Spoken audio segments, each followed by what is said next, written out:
இவ்வளோ சிக்கல் அது தனி கொடுத்துன போனாங்க. பணம் போகுது, இவங்க எதாவது வர்றாங்க, அவங்க சொல்கிற படம் தான் கமிட் பண்ணுறாங்க.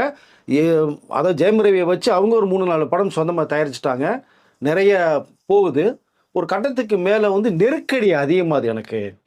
நைட் 2 மணிக்கெல்லாம் ஷூட்டிங் இருந்தோட எங்கே இருக்க, ஏது இருக்க, யார் இருக்கா அப்படின்னு கேட்கும்போது எனக்கு அப்போ தான் நான் யோசிக்க ஆரம்பிச்சேன். ஏன்னா யாருக்கு நைட் ஷூட்டிங்கில் இருந்துட்டு வந்து படுத்தா இப்படி கேள்விகள் வருது அப்படிங்கும்போது, அப்போ யார் இருக்கான்னு நீ வீடியோவில் காட்டு அப்படிங்கிற அளவுக்குலாம் வரும்போது தான் ஸோ அங்கே தான் ஸ்டார்ட் ஆகுது.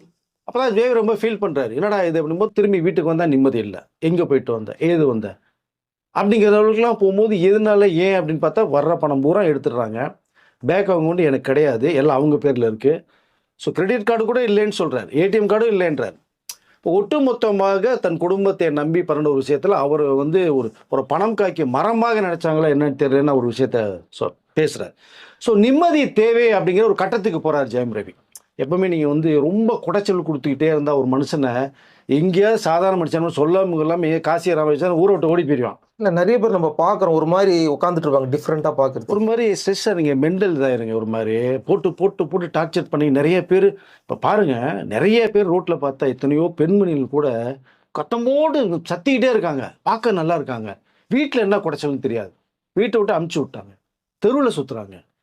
ஸோ அது மாதிரி ஜெயம் ரவிக்கு இந்த மாதிரி சூழ்நிலை வந்துடக்கூடாதுன்னு அவர் நினச்சாரான்னு தெரியல.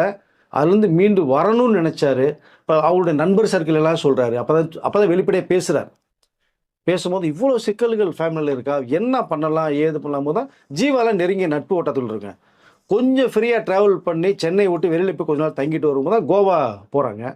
அங்கே போய் வந்து ஹோட்டலில் தான் தங்குறாரு. அங்கே கொஞ்சம் ஃப்ரீயாக ட்ராவல் பண்ணுறாங்க. ஷாப்பிங் போகும்போது கொஞ்சம் ஃப்ரீயாக வருது.